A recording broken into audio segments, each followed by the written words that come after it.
돌리겠습니다. 아멘. 네, 시원찮은데 찬양 감사합니다. 할렐루야. 우리 말씀 전하기 전에 자분과 함께 오랜만에 인사해 보겠습니다. 이렇게 인사하겠습니다. 당신은 반짝반짝 빛나는 빛의 자녀입니다. 네, 반짝반짝 빛납니다. 네. 지난주에 하나님이 쓰시는 일꾼에 관해서 말씀을 전했습니다. 항존직이 어떤 뜻인가? 주님 오실 때까지 항상 존재하는 직분, 교회 안에 항상 있어야 하는 직분, 그 의미가 바로 항존직이다라고 말씀을 드렸습니다. 이 직분은 하나님이 보실 때에 아주 선하고 아름다운 것이기 때문에 하나님의 자녀라면 항상 이 직분을 사모하며 살아가야 한다라는 말씀을 전했습니다. 지난주에 그 주제와 연결되어서 오늘 말씀의 제목은 같은 문화 다른 충성이라는 제목으로 하나님 말씀을 증거하려 합니다. 이 말씀을 전했던 배경은 이렇습니다. 예수님이 여리고를 지나 예루살렘에 입성하실 때에 제자들에게 하신 비유의 말씀입니다. 그 당시 제자들은 예수님이 예루살렘에 입성을 하게 되면은 이제 드디어 예수님이 왕으로 등극을 하고 고통받는 로마의 압제에서 해방될 것이라는 생각을 강하게 가지고 있었습니다. 그렇기 때문에 제자들끼리 누가 크냐, 누가 어떤 자리를 차지해야 하느냐 가지고 논쟁을 한 것입니다. 그런데 예수님은 그런 제자들의 기대에 맞추지 않고 오히려 한 문화의 비유를 통해서 먼 곳을 떠나 훗날 다시 왕위를 얻고 돌아올 것임에 대한 이야기를 하는 겁니다. 12절에서부터 14절 말씀 제가 읽겠습니다. 이르시되 어떤 귀인이 왕위를 받아 가지고 오려고 먼 나라로 갈 때에 그 종 열을 불러 은화 10문화를 주며 이르되 내가 돌아올 때까지 장사하라 하니라. 그런데 그 백성이 그를 미워하여 사자를 뒤로 보내어 이르되 우리는 이 사람이 우리의 왕됨을 원하지 아니하나이다 하였더라. 예수님은 왕위를 받기 위해서 먼 나라를 가는 한 귀인을 이야기합니다. 그 귀인은 먼 나라로 떠나기 전에 10명의 종을 불러서 각각 한 문화씩 맡기며 내가 돌아올 때까지 이것을 가지고 장사하라라고 명령했습니다. 그때 한 문화의 가치는 100데나리온의 가치와 같은데 한 데나리온은 노동자 하루 품삯입니다. 그래서 한 문화는 100일 동안 노동자가 쉬지 않고 일할 때 벌을 수 있는 금액이니까 오늘날의 가치로 하루 일당을 20만 원으로 잡으면 2천만 원이 되는 거고 15만 원으로 정하면 한 약 1,500만 원 정도의 가치가 되는 금액입니다. 달란트에 비해서 많은 금액은 아닙니다. 각각 한 문화를 주면서 내가 돌아올 때까지 장사해라 라고 말씀을 했습니다. 어째서 주인은 각각의 사람들에게 동일하게 한 문화씩 배분해 주었는가? 그리고 그 한 문화는 무엇을 의미하는가? 이것은 주님이 우리에게 맡기신 복음입니다. 값없이 주시는 하나님의 은혜입니다. 이 은혜와 복음은 차등이 없고 차별이 없습니다. 누구나 예수님을 구주로 믿게 되면 받게 되는 선물이며 축복입니다. 그러면 우리가 받는 이 복음은 무엇인가? 그것은 바로 하나님의 아들 예수 그리스도가 우리의 모든 죄를 다 사하시기 위해 십자가에 못 박혀 죽으시고 3일 만에 부활하셨다라는 사실입니다. 그리고 누구든지 이 예수 그리스도를 마음에 믿고 영접하면 인간의 모든 죄가 사함을 받게 되고 영생을 얻게 된다는 놀라운 말씀입니다. 이것이 복음입니다. 다른 복음은 없습니다. 만일 우리가 예수님도 믿고 또 다른 행함으로 구원을 받는다고 말하면 그것은 다른 복음인 것입니다. 우리가 예수님을 믿게 될 때에 하나님으로부터 받게 되는 이와 같은 놀라운 축복, 은혜, 복음, 이것이 바로 한 문화인 것입니다. 이 은혜는 누구나 동일하게 받는 것입니다. 아브라함이 구원을 받은 것이나 핍박자 바울이 구원을 받은 것이나 십자가에 못 박혀 죽으실 때 오른쪽 강도가 예수님을 받아들이고 구원을 받은 것이나 차등 없이 그 구원은 동일하다는 겁니다. 그런데 여기서 우리가 궁금한 것이 있습니다. 그것은 왜 마지막 한 종이 그 한 문화로 장사를 하지 않고 그 한 문화를 수건에 돌돌 싸고 그거를 감추었는가 하는 겁니다. 두 가지 이유가 있는데요. 첫 번째로는 주인에 대한 불신과 오해 때문이었습니다. 21절 말씀을 우리 다 같이 한번 읽어보겠습니다. 이는 당신이 엄한 사람인 것을 내가 무서워함이라. 당신은 두지 않은 것을 취하고 심지 않은 것을 거두나이다. 왜 한 문화를 수건에 쌓아두었는가 물었더니 당신은 엄한 사람으로 내가 알고 있었다는 겁니다. 그리고 심지도 않은 것을 거두시고 맡기지도 않은 것을 취하시는 분으로 알고 있었다는 거예요. 맡기지도 않는데 요구를 하고 심지도 않은데 요구하면은 그 주인은 좋은 주인입니까? 악한 주인입니까? 악한 주인이죠. 이 종이 주인을 어떻게 생각하고 있었냐면은 악한 주인으로 생각을 했다라는 거예요. 그래서 그 한 문화를 수건에 쌓아둘 수밖에 없었다. 만약 행여 내가 그 한 문화를 가지고 장사를 하다가 손해를 보게 되면은 그것을 다 주인이 청구할 것이고, 설령 내가 그 한 문화를 가지고 장사를 잘 해가지고 많은 수익을 내더라도 돌아올 때 주인이 그것을 다 뭐 한다는 거예요?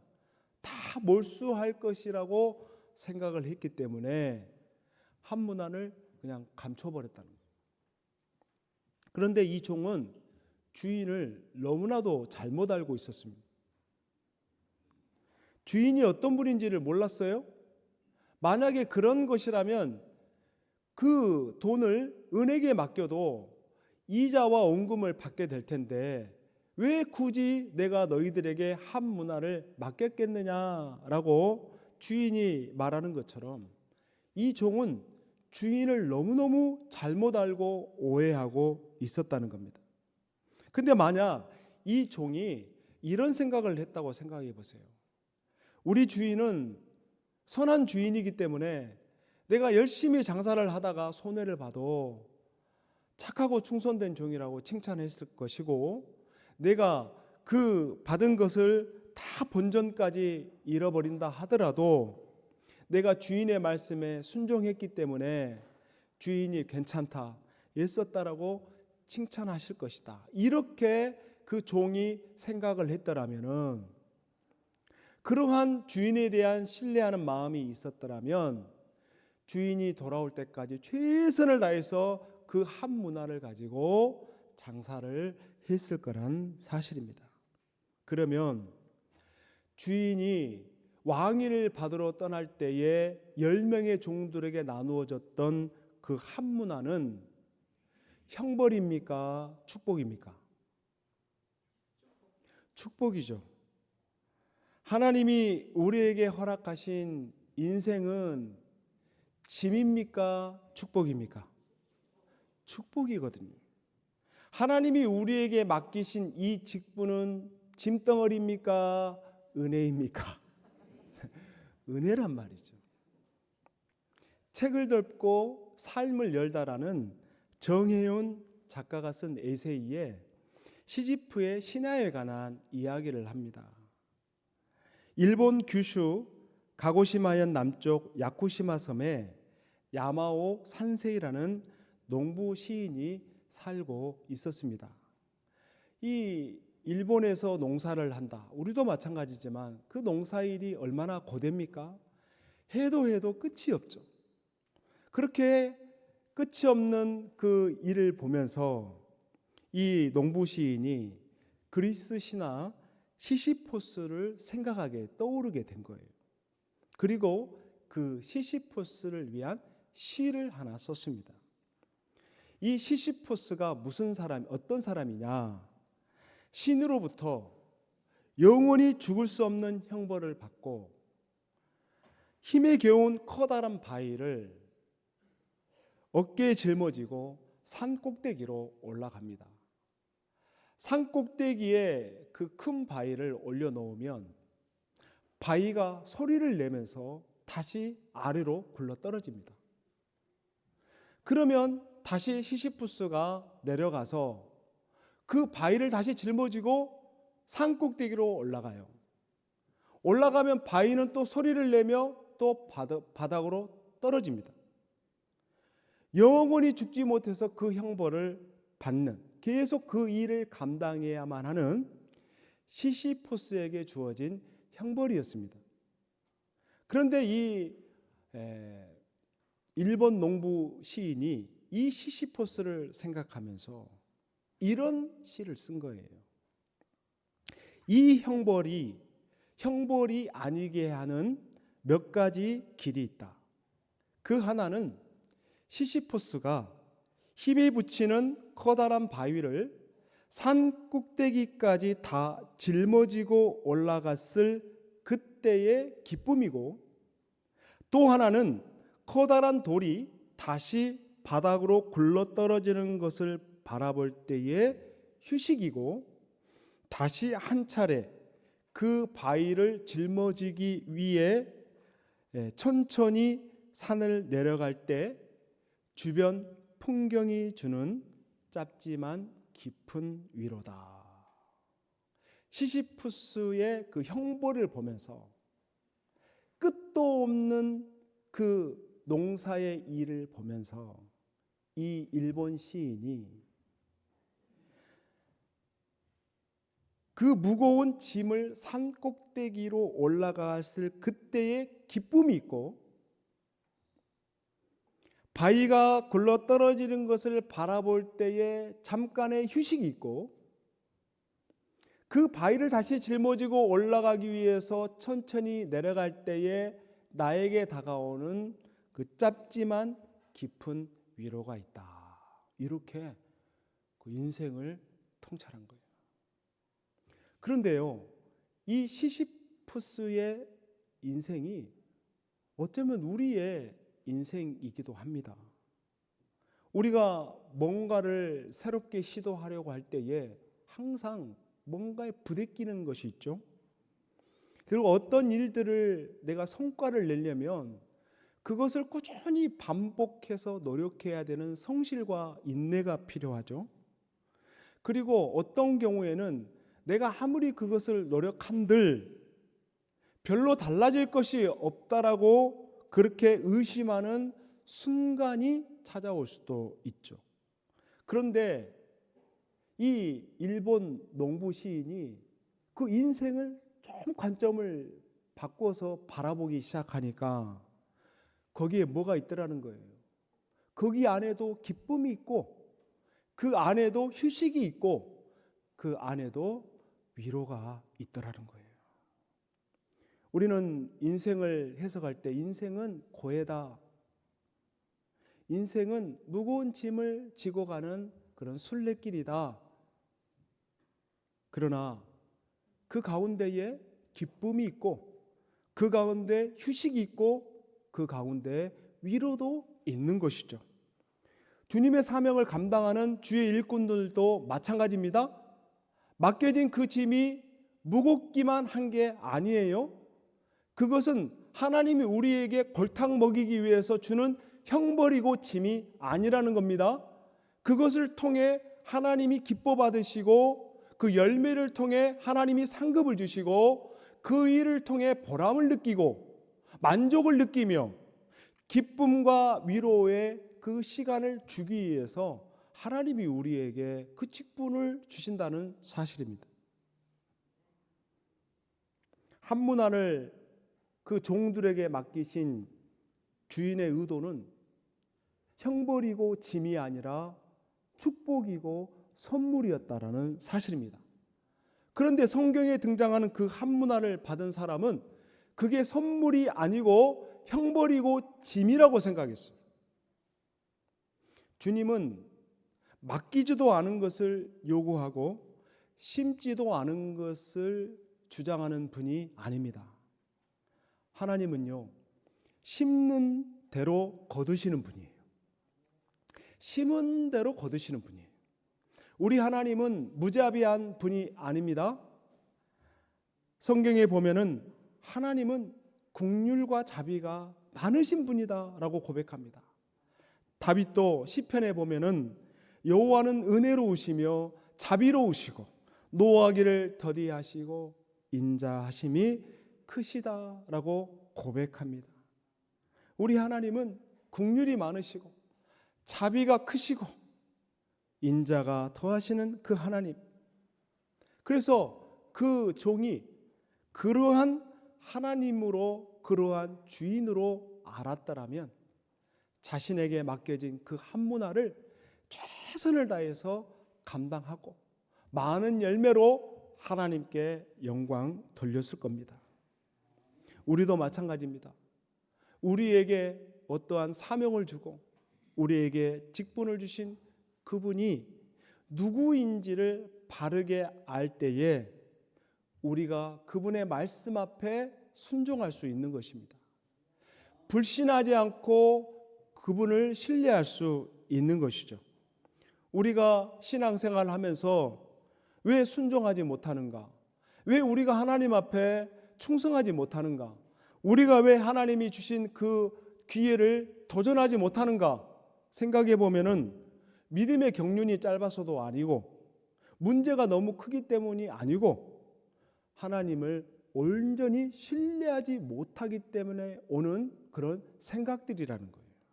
하나님을 온전히 믿고 하나님을 온전히 신뢰한다면은 오늘 그 한문화처럼 받은 것을 수건에 돌돌 말아 감춰두지 않았을 거란 말이죠. 두 번째로는 이 한문화를 받은 종은 주인이 다시 돌아올 것이라는 확신이 없었습니다.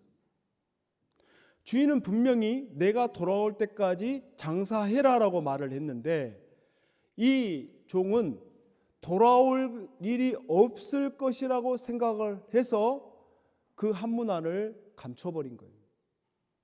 그리고 주인이 어떤 얘기를 했냐면 돌아올 때까지 장사라는 것은 돌아올 때 결산하겠다는 뜻이거든요.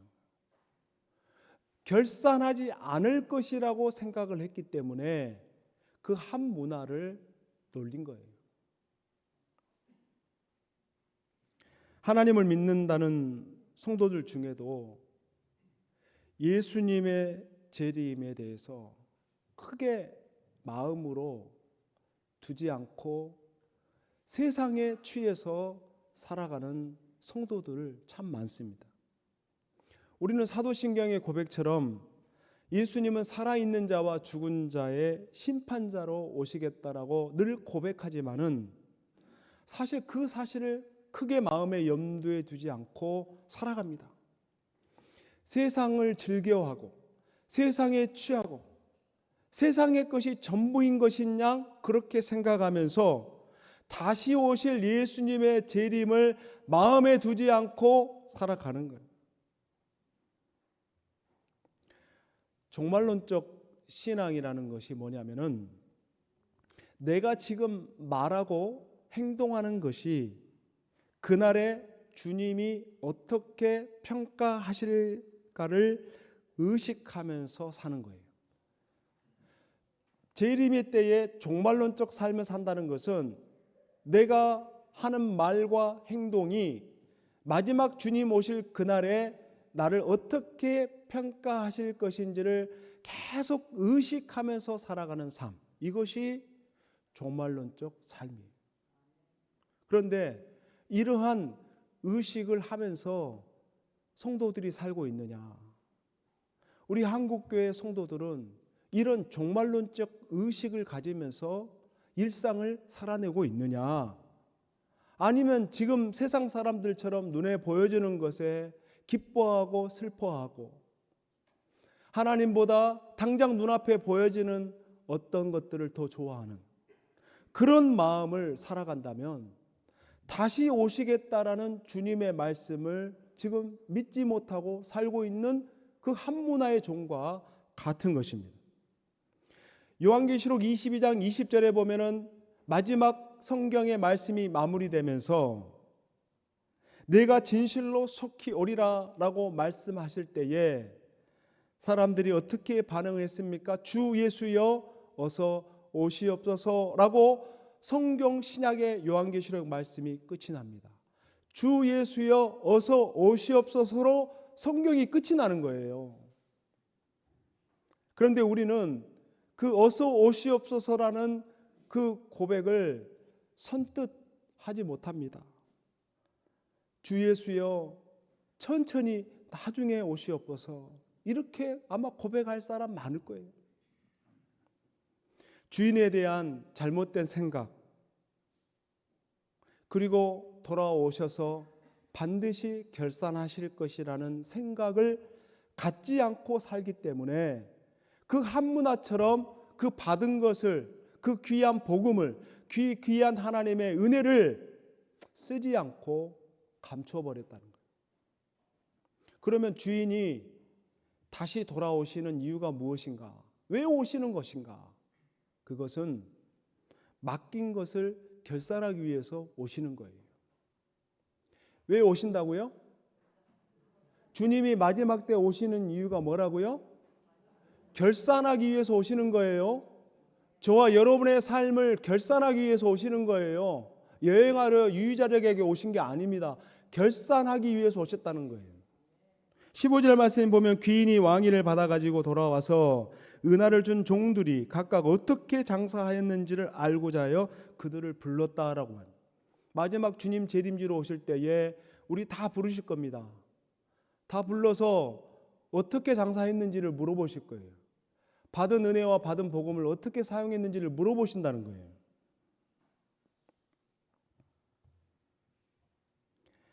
하나님이 우리에게 맡기신 것을 반드시 결산하신다. 그럼 무엇을 맡기셨는가? 우리에게 시간을 맡기셨고, 건강을 맡기셨고, 물질을 맡겼고, 달란트를 맡겼고, 지위를 맡겼고, 더 나아가 가족을 맡겼습니다. 그 맡긴 것들에 대해서 주님이 마지막 때에 결산하겠다라고 말씀하는 거예요. 그뿐만 아니라 맡긴 사명도 결산합니다. 주님이 우리에게 맡긴 사명이 뭔가? 어떤 달란트가 있고 없고를 떠나서 예수를 구주로 믿는 모든 성도들에게 맡긴 사명이 뭐냐면은 바로 그것이 사도행전 1장 8절입니다. 땅 끝까지 이르러 너희는 복음의 증인이 되라. 복음의 증인의 이 사명은 다 받은 거예요. 은사가 있는 사람만이 받는 게 아니고 목회자와 선교사님만이 받은 직분이 아니라 예수를 믿는 사람이라면 모든 종들에게 다 한 문화씩 줬던 것처럼 이 사명은요 다 받는 거예요.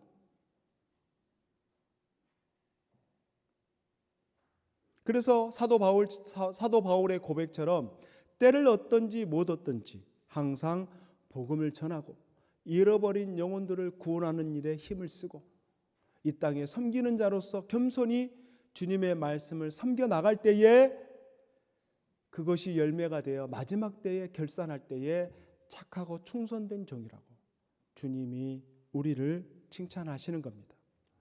서울 강남구에 위치한 도산공원이 있습니다. 도산 안창호 선생님을 기리기 위해서 작은 공원인데요. 거기에 가면 도산 안창호 선생님이 평소에 말씀하셨던 가르침 중에 중요한 가르침을 담은 그런 명언들이 소개됩니다. 그 중에 하나가 뭐냐면 큰 일이건 작은 일이건 네가 하는 일을 정성껏 하라입니다. 큰 일이건 작은 일이건 네가 하는 일을 최선을 다해라.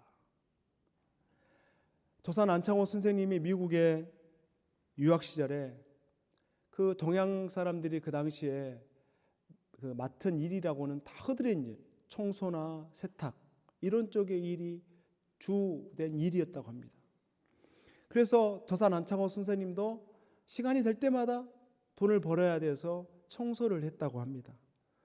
청소를 하는데 얼마나 열심히 하는지 막 구석구석 청소를 하는데 같이 청소하는 사람이 아니 왜 그렇게 열심히 청소해요? 라고 이렇게 물을 때에 도산 안창호 선생님이 이렇게 답변했다고 합니다. 내가 이 일을 할 때 주변에 아무도 없어도 나는 그 일을 주께 하듯 합니다. 나는 이 일을 주님께 하듯 합니다. 라는 그런 가르침을 주었다고 합니다. 우리는 똑같이 주님으로부터 한 문화를 받은 종들입니다. 그러므로 그 악한 종처럼 받은 은혜와 받은 축복, 받은 복음을 수건에 꽁꽁 쌓아두면 안 된다는 거예요. 마치 그 주인이 다시 이 땅에 오지 않을 것처럼 그렇게 세상에 취해서 살아가면 안 된다는 겁니다. 사실 우리에게 주어진 이 한 문화의 사명은요, 누구라도 부지런히 노력하면 다 열매 맺을 수 있는 그런 문화입니다. 예를 들어서 예배하는 사명, 누구나 할 수 있는 거죠. 기도할 수 있는 사명, 누구나 할 수 있죠. 섬기는 사명, 누구나 할 수 있잖아요. 전도하는 사명, 아직 복음을 믿지 못한 가족들과 지인들에게 기회가 되는 대로 교회 한번 가보지 않을래? 라고 말할 수 있는 이 전도의 사명은 누구나 감당할 수 있는 한 문화의 사명이라는 거예요. 주님이 오늘 저와 여러분에게 뭐라고 말씀하십니까? 내가 올 때까지 이곳으로 장사를 하여라. 내가 올 때까지, 주님 오실 때까지 장사하라고 말합니다. 복음을 가지고 받은 은혜를 가지고 부지런히 장사하라고 말합니다. 영혼 구원하는 일에 장사하라고 말합니다. 사람을 섬기는 일에 장사하라고 말합니다. 예배드리는 일에 열심히 장사를 하라고 말합니다. 어렵고 안타까운 일을 만날 때마다 기도함으로 그 문제를 해결해 나라고 주님이 우리에게 말씀하는 거예요. 오늘 하나님의 영광을 위해서, 주의 복음을 위해서 충성스럽게 살아가는 하나님의 자녀들이 되어야 할 줄 믿습니다. 아무것도 없다라고 불평하고 원망하지 않고 받은 한 문화에 감사하면서 나에게 형벌이 아니고 나를 축복하시기 위한 귀한 직분이라는 것을 기억하면서 맡은 바 충성을 다하고 어떤 직분을 맡든지 어떤 위치에 내가 서든지 한 문화에 받은 종처럼 게으르지 않고 주신 바 최선을 다하고 열심을 다하고 하나님의 영광을 나타내는 저와 여러분 될 수 있기를 주님의 이름으로 축원합니다. 아멘. 기도하시는 하나님 아버지, 오늘 우리에게 동일한 한 문화를 맡겨주심을 감사합니다. 차별하지 않고 평등하게 누구든지 예수 그리스도를 믿기만 하면은 받게 되는 이 복음의 기쁜 소식, 하나님의 은혜, 받은 바 이 귀한 것들을 감추지 않고 흘려보내는 축복의 사람들 다 되게 하여 주시옵소서. 돌아보면 우리에게 주신 사명과 일상이 결코 짐이 아니고 기쁨이며 위로며 축복임을 믿습니다. 인생의 눈을 믿음의 눈으로 관점을 바꾸어 하나님 짐이 아닌 기쁨이며 축복이며 열매임을 기억하면서 나에게 맡겨주신 주님을 신뢰하며 맡은 자리에서 충성을 다하고 기쁨으로 감당하는 복된 온인의 모든 성도들 다 되게 하여 주시옵소서. 오늘 항존직 추천을 하고 11월 첫째 주에 항존직 선거를 통해 일꾼을 세우고자 하오니 아버지 하나님, 부족한 저희들, 모난 우리들, 연약한 우리들, 하나님 우리의 허물을 가려주시고 다만 주님 맡겨주신다면 기쁨으로 감사함으로 아멘하며 순종하면서 맡겨진 온일교회를 최선을 다하고 충성을 다할 수 있도록 그런 마음의 은혜와 감동을 불어넣어 주시옵소서. 되지 않는 성도들은 낙심하지 않게 하시고 절망하지 않게 하시고 묵묵히 주어진 자리를 견뎌낼 수 있도록 우리 하나님께서 모든 선거 과정을 인도하여 주시옵소서. 좋으신 예수님의 이름으로 간절히 기도하옵나이다. 아멘.